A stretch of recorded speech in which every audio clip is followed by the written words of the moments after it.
Hi students, வணக்கம். இப்போ என்ன பார்க்க போகிறோம்? பயிற்சி 4.5 2ஆம் கணக்கு பார்க்க போகிறோம். இயல் 4ல் என்ன கொடுத்துருக்கோம்? முக்கோணம் ஏபிசியை வரைந்து அதன் நடுக்கோட்டு மையத்தை குறிக்க. இங்கு ஏயில் செங்கோணம், ஏங்கிற இடத்துல செங்கோணம் 90 டிகிரி, ஏபிங்கிறது 4 சென்டிமீட்டர் அளவு, ஏசிங்கிறது 3 சென்டிமீட்டர் அளவு கொடுத்துருக்காங்க. முதல்ல நம்ம உதவி படம் போடுவோம்.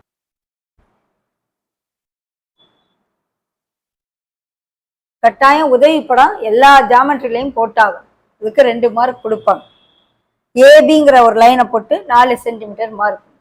அடுத்து ஏல 90 டிகிரி மார்க் பண்ணி, ஏசி 3 சென்டிமீட்டர், பிஐசியும் ஜாயின் பண்ணா ஏபிசிங்கிற முக்கோணம் கிடைச்சது.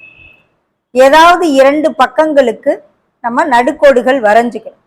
அந்த 2 நடுக்கோடுகளும் சந்திக்கிற புள்ளி ஜி, நடுக்கோட்டு மையம் மார்க். இப்போ வருவோம். ஃபர்ஸ்ட் என்ன செய்யணும்? ஏபிசி ஈக்குவல் டு 4 சென்டிமீட்டர், படி 1. ABC equal to 4 centimetre, comma கோணம் ஏசி ஈக்குவல் டு செங்கோணம்னால 90 டிகிரி, ஏசிங்கிறது 3 சென்டிமீட்டர் அளவுகள் கொண்டு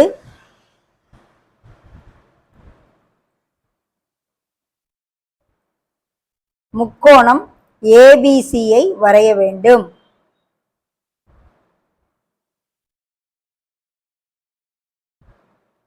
முதல்ல இந்த முக்கோணத்தை வரைஞ்சிடணும்.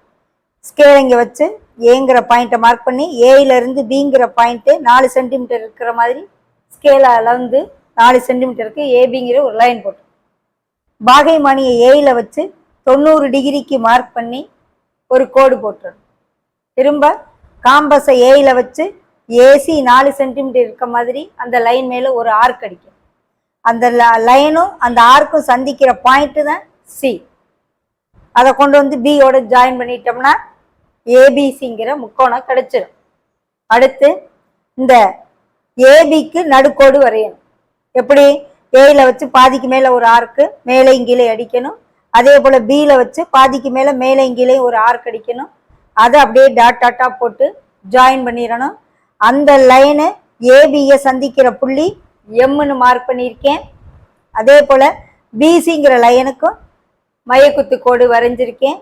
மையக்குத்து கோடுனா பாதிக்கு மேலே எடுத்து மேலே ஒரு வில் கீழே ஒரு வில், சியில் வச்சு மேலே ஒரு வில் கீழே ஒரு வில், அது ரெண்டையும் ஜாயின் பண்ணியிருக்கேன். அந்த கோடு பிசியை சந்திக்கிற பாயிண்ட்டு என்னன்னு வச்சுக்கிறணும். இந்த எண்ணையும் ஏயையும் ஜாயின் பண்ணணும். இந்த சிஐயும் எம்ஐயும் ஜாயின் பண்ணணும். அதுதான் நடுக்கோடுகள். அந்த நடுக்கோடுகள் சந்திக்கும் பாயிண்ட் தான் நடுக்கோட்டு மையம். ஓகே, படி 2 எழுதுறேன்.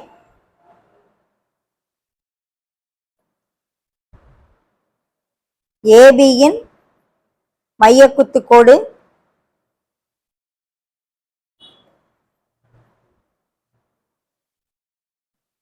ஏபியை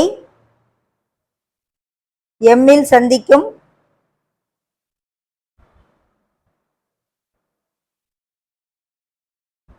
அதே போல பிசியின் மையக்குத்து கோடு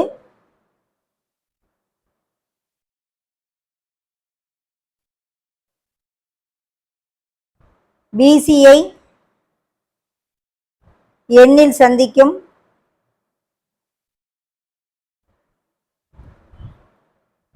இப்ப ஏஎன் கமா சிஎம் என்பவை நடுக்கோடுகள்.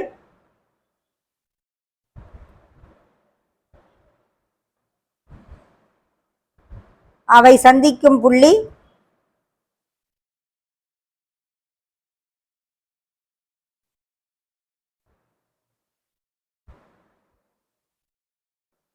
ஜி.